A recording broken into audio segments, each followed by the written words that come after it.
जय सीताराम, जय हनुमान, जय बागेश्वर धाम सरकार। दोस्तों, आज की खास वीडियो में मैं आपसे बात करने वाला हूं माघ मास की अमावस्या तिथि के बारे में।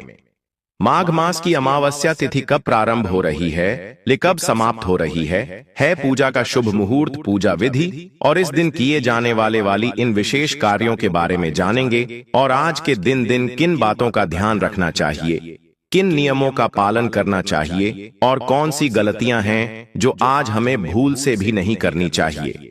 दोस्तों, वीडियो में आगे बढ़ने से पहले एक बार सच्चे दिल से कमेंट बॉक्स में जय मां लक्ष्मी अवश्य लिखें, क्योंकि देखिए, अमावस्या तिथि पितरों को समर्पित होती है और इसलिए अगर हम अमावस्या तिथि पर कोई भी गलती करते हैं, कोई भी ऐसा कार्य करते हैं जो आज हमें नहीं करना चाहिए, तो इस पर हमें पितरों की कृपा प्राप्त नहीं होती है। पितरों को कष्ट होता है तो हमारे जीवन में परेशानियां बढ़ती है, दुख बढ़ते हैं और सभी प्रकार के हमारे कार्यों में बाधाएं आती हैं।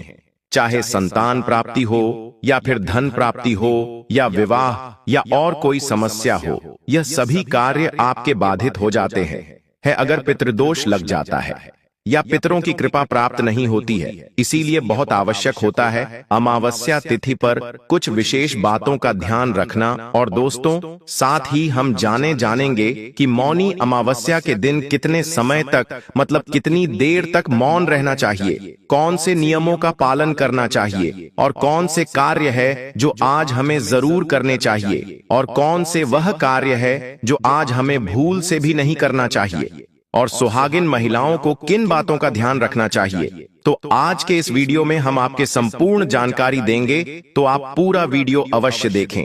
नमस्कार दोस्तों, स्वागत है आप सभी का प्राचीन ज्ञान में। वैसे तो प्रत्येक ही मास की अमावस्या बहुत महत्वपूर्ण होती है, लेकिन माघ माह की अमावस्या को विशेष रूप से महत्वपूर्ण माना गया है। इस अमावस्या को मौनी अमावस्या कहा गया है। जैसे कि हर अमावस्या पर स्नान करते हैं, पवित्र नदियों में या फिर दान इत्यादि करते हैं, लेकिन माघ मास की अमावस्या में एक नियम और जुड़ जाता है और वो है मौन।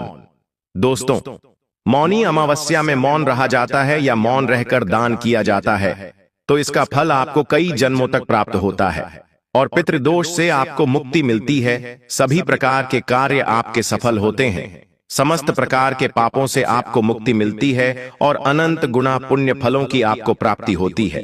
तो आज के दिन मौन रहने का विधान हमारे शास्त्रों में बताया गया है। तो आइए जानते हैं अमावस्या तिथि का प्रारंभ कब हो रही है। लेकिन उससे पहले दोस्तों, हमारा आपसे हाथ जोड़कर निवेदन है कि अभी तक आपने हमारे वीडियो को लाइक नहीं किया तो वीडियो को लाइक करके चैनल को सब्सक्राइब अवश्य कर लें। चलिए जानते हैं कि अमावस्या तिथि का प्रारंभ कब हो रही है और कब समाप्त हो रही है और अमावस्या किस तिथि मनाई जाएगी। हिंदू पंचांग के अनुसार इस बार माघ माह के कृष्ण पक्ष की अमावस्या तिथि की शुरुआत 28 जनवरी को शाम को 7:35 पर होगी। वहीं इस तिथि का समापन अगले दिन 29 जनवरी को शाम को 6:05 पर होगा। पंचांग को देखते हुए इस बार मौनी अमावस्या 29 जनवरी को मनाई जाएगी। मौनी अमावस्या के दिन स्नान दान ब्रह्म मुहूर्त से ही शुरू हो जाएगा। इस दिन ब्रह्म मुहूर्त सुबह 5:25 पर शुरू होगा और सुबह 6:18 तक रहेगा। इस दिन सुबह से लेकर रात 9:22 तक सिद्ध योग रहेगा। इसके साथ ही अमृतकाल सुबह 9:19 से रात 10:51 तक रहेगा। वहीं विजय मुहूर्त दोपहर 2:22 से 3:05 तक रहेगा। इस दौरान आप स्नान दान से लेकर सभी शुभ कार्य कर सकते हैं। मौनी अमावस्या के दिन दिया शुभ योग। मौनी अमावस्या के दिन सर्वार्थ सिद्धि योग का महासंयोग बन रहा है। सर्वार्थ सिद्धि योग सुबह 7:05 से लेकर रात 11:29 तक है। यह एक शुभ योग है। मान्यता है कि सर्वार्थ सिद्धि योग में किए गए कार्य सफल और सिद्ध होते हैं। इस दिन मौन रहकर पितरों के लिए श्राद्ध तर्पण दान करने से पितृदोष दूर होता है। अमावस्या के दिन काली चींटियों को शक्कर मिला हुआ आटा खिलाने से पाप कर्मों का क्षय होता। मौनी अमावस्या के दिन प्रातः का सूर्य भगवान को अर्घ्य देना चाहिए। अर्घ्य देते समय तांबे के लोटे में लाल सिंदूर, लाल फूल व काले तिल डालना शुभ होता है। इसी दिन आपको स्नान दान इत्यादि सभी नियम पालन करने होंगे।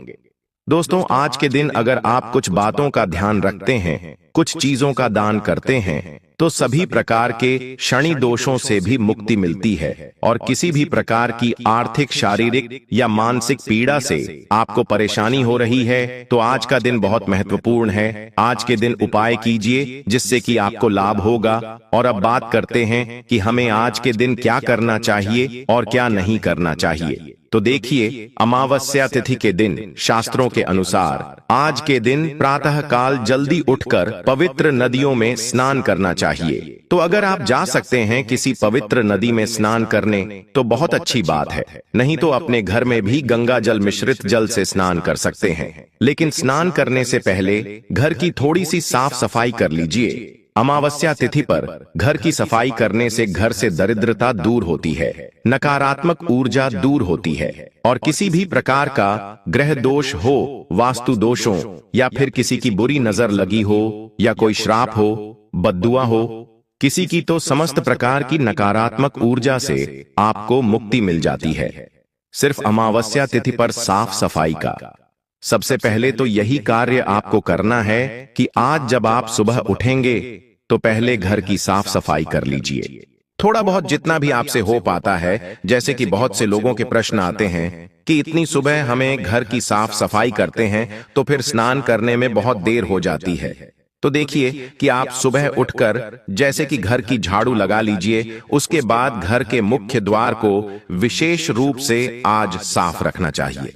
घर के मुख्य द्वार को अच्छे से साफ कर लीजिए और जल का छिड़काव कर देना। घर की चौखट आज जरूर साफ होनी चाहिए। घर की चौखट पर थोड़ा सा पानी डालकर अच्छे से धो लीजिए, यह बहुत आवश्यक है। तो घर में आप थोड़ी कम भी सफाई करेंगे तो चलेगा। और स्नान करने के बाद आप जैसे कि दिन में भी साफ सफाई करते हैं, आज के दिन अगर घर से जाले उतारे जाते हैं, घर के कोने कोने की अगर साफ सफाई की जाती है तो घर में जो परेशानियां होती हैं वह दूर हो जाती है। तो मान लीजिए कि अगर आप सुबह नहीं कर पाते हैं तो दिन में भी कर सकते हैं।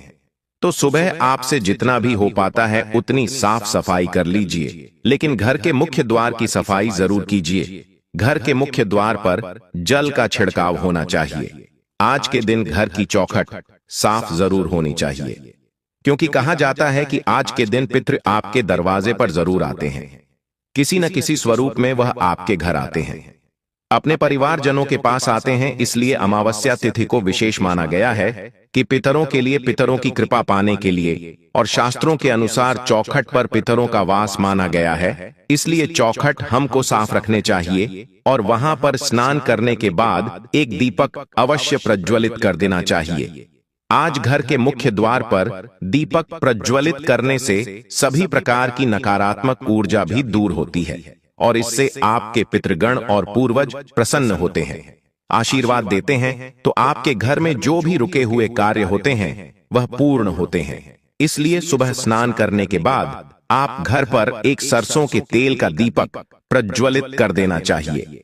दीपक आपको प्रज्वलित करना है और घर का कोई भी सदस्य प्रज्वलित कर सकता है। जरूरी नहीं है कि घर की महिलाएं ही करेंगे, कोई भी सदस्य प्रज्वलित कर सकता है। और हां, आज के दिन पवित्र नदियों में स्नान करने का विधान है। तो देख लिए, सबके लिए ऐसा संभव नहीं है कि किसी भी पवित्र नदी में जाकर स्नान कर पाए। तो ऐसे में आप अपने घर में भी गंगा जल और काले तिल मिलाकर उस जल से स्नान करें और घर में बच्चे, बड़े या फिर बुजुर्ग सभी के लिए इसी प्रकार से जल तैयार करना है। मतलब जल में आपको गंगा जल और काले तिल जरूर मिलाने हैं। अगर इस प्रकार से स्नान करते हैं, इससे पुण्य की प्राप्ति होती है, परिवार के दुर्भाग्य दूर होता है, सभी परिवार के सदस्यों के ऊपर किसी भी प्रकार का ग्रह दोष हो तो वह दूर हो जाता है। तो यह साल की बड़ी अमावस्या है। इस नियम का पालन प्रत्येक व्यक्ति को जरूर करना चाहिए। और स्नान करने के बाद भगवान सूर्यदेव को जल अर्पित करें। आप जल में अगर काले तिल मिलाकर कर जल अर्पित करते हैं तो यह बहुत ही अच्छा होगा। इससे सभी प्रकार के बुरे ग्रह दोषों से आपको मुक्ति मिलती है और किसी भी प्रकार का शनि पीड़ा हो तो इससे भी मुक्ति मिलती है। और भगवान सूर्यदेव को जल अर्पित करने के बाद आप तुलसी में थोड़ा सा कच्चा दूध अवश्य अर्पित कीजिए। इसके बाद आप अपने घर के मंदिर में जो भी पूजा स्थान है वहां एक दीपक प्रज्वलित कीजिए। और हाँ, आज पीपल की पूजा का विशेष महत्व होता है, तो घर के आसपास अगर पीपल का वृक्ष हो तो वहां जाकर आप जल में थोड़े से काले तिल मिलाकर कर और पीपल की जड़ में अर्पित कीजिए। और इसके बाद धूप दीप करके पीपल की पूजा करनी चाहिए। और हाँ, आज के दिन में पीपल के पास दीपदान अवश्य करना चाहिए। या तो एक मिट्टी कर ले, आप चाहे तो आटे का दीपक बना सकते हैं, उसमें सरसों का तेल डाल दीजिए और एक लौंग डालकर कर अपने पितरों का मन में ध्यान करते हुए दीप प्रज्वलित कर लीजिए। उसके बाद थोड़े से काले तिल पारी में डाल दीजिए और अपनी परेशानियों से मुक्ति के लिए अपने पितरों से और भगवान शनिदेव से प्रार्थना करना चाहिए। इस प्रकार से अगर आप आज के दिन पीपल की पूजा करते हैं तो समस्त प्रकार के कष्टों से, दुखों से आपको मुक्ति मिल जाती है। आज के दिन अगर आप पीपल की पूजा करते हैं, पीपल में भी दान करते हैं, जल अर्पित करते हैं, तो इससे बहुत अधिक पुण्य फल प्राप्त होता है और सभी प्रकार के कष्टों से, दुखों से मुक्ति मिलती है।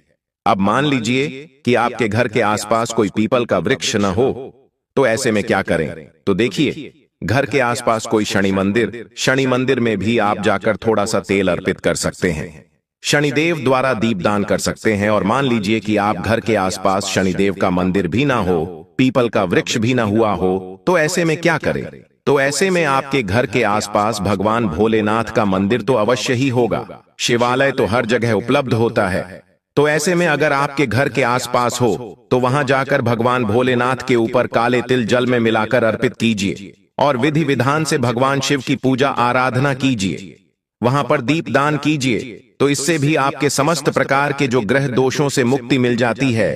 तो आपके घर के आसपास जो भी सुविधा उपलब्ध है, पीपल का वृक्ष, भगवान शनिदेव का मंदिर हो या फिर शिवालय हो, जो भी सुविधा आपके पास उपलब्ध हो, वहीं जाकर आप भगवान भोलेनाथ की, शनिदेव की और पीपल के पास पितरों की पूजा आराधना कर सकते हैं। और अगर तीनों चीजें आपके पास उपलब्ध हो तब तो अत्यंत आप भाग्यशाली हैं। आपको इस तरह स्थानों पर जाकर कर दीप दान करना चाहिए, आइए जल अर्पित करना चाहिए और तेल अर्पित करना चाहिए।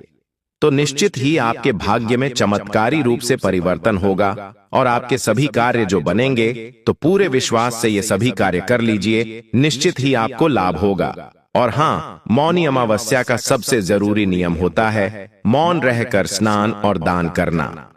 तो ऐसे बहुत से भक्तों के प्रश्न आते हैं कि कितने समय तक हमें मौन रहना चाहिए, क्या पूरे दिन मौन रहे? तो देखिए, मौनी अमावस्या के दिन नियम के अनुसार मौन ही रहना चाहिए, लेकिन सबके लिए ऐसा संभव नहीं है। बहुत से कार्य है और जो भी रूटीन लाइफ है उसमें आप बोले बिना नहीं रह सकते हैं। तो ऐसे में जब आप स्नान करेंगे, मौन रहकर स्नान कीजिए, मानसिक रूप से मंत्र जाप करे, बोलकर मंत्रों का जाप नहीं करना चाहिए। और उसके बाद जब आप दान कर लेंगे तो दान करने के बाद ही कुछ बोल सकते हैं। तो आप चाहे तो स्नान करने के तुरंत बाद दान की सामग्री को स्पर्श करके और उसे डांट कर सकते हैं। और उसके बाद आप पूजा पाठ आदि बोलकर मंत्र उच्चारण करके भी कर सकते हैं। और बात करते हैं कि आज किन चीजों का दान करना चाहिए, तो देखिए, अमावस्या के दिन काले तिल का दान करना श्रेष्ठ माना जाता है। इसके अलावा आप उड़द की दाल का दान कर सकते हैं, सरसों के तेल का दान कर सकते हैं, कंबल का यानी गर्म वस्त्रों का दान करना आज सबसे श्रेष्ठ माना जाता है। वस्त्रों का दान कर सकते हैं, कोई भी वस्त्र, अगर गर्म वस्त्र का दान करना चाहिए या कोई भी सामान्य वस्त्र भी आप दान कर सकते हैं। इसके अलावा धन का दान कर सकते हैं, है अन्न का दान कर सकते हैं, सीधा दान कर सकते हैं, जैसे कि खाने की सामग्री निकालकर किसी ब्राह्मण के यहाँ, किसी जरूरतमंद के यहाँ भिजवा सकते हैं, या किसी ब्राह्मण को, जरूरतमंद को घर बुलाकर भोजन भी करा सकते हैं। तो यह पूरी तरह से आपके ऊपर निर्भर करता है कि आप कौन सी चीज का दान करना चाहते हैं और कितनी संख्या में, हमें कितनी मात्रा में दान करना चाहते हैं। और सुहागिन महिलाओं के लिए अमावस्या तिथि पर एक बहुत जरूरी नियम है जिसका पालन करना चाहिए, अमावस्या तिथि, पूर्णिमा तिथि, यह दो ऐसी तिथियां हैं जिस दिन भूल से भी सुहागिन महिलाओं को बाल नहीं धोना चाहिए, क्योंकि धार्मिक मान्यता के अनुसार सुहागिन महिलाएं अगर अमावस्या तिथि पर बाल धोती है या पूर्णिमा तिथि पर बाल धोती है तो इससे पति कष्टों में घिरे रहते हैं, पति की उम्र घटती है और दुर्भाग्य का सामना आपको करना पड़ता है। तो भूल से भी अमावस्या तिथि के दिन बाल मत धोए। इस बात का ध्यान रखिए दोस्तों। अमावस्या के दिन इन विशेष बातों का ध्यान रखना है कि आपके घर में किसी भी प्रकार की तामसिक चीजों का प्रयोग ना हो। जैसे कि अगर आप नियमित तौर पर मांस, मदिरा इत्यादि का सेवन करते हैं तो आज के दिन भूल से भी मत कीजिए। और घर में किसी भी प्रकार से लड़ाई झगड़ा न हो, वाद विवाद न हो, इस बात का भी ध्यान रखिए। और शाम के समय में आपके घर के मंदिर में विशाल कोण में शुद्ध घी का दीपक अवश्य प्रज्वलित होना चाहिए, क्योंकि अमावस्या तिथि मां लक्ष्मी को अत्यंत प्रिय है। तो आज के दिन अगर आप मां लक्ष्मी की आराधना करते हैं, शुद्ध घी का दीपक जलाकर मां लक्ष्मी की पूजा आराधना करते हैं, तो हमेशा आपके घर में लक्ष्मी मां का आवास बना रहता है। तो मौनी अमावस्या पर इन सभी बातों का ध्यान रखें। तो दोस्तों, उम्मीद करता हूं कि आपको यह जानकारी पसंद आई होगी। तो दोस्तों, एक बार सच्चे दिल से कमेंट बॉक्स में जय मां लक्ष्मी अवश्य लिखें। धन्यवाद।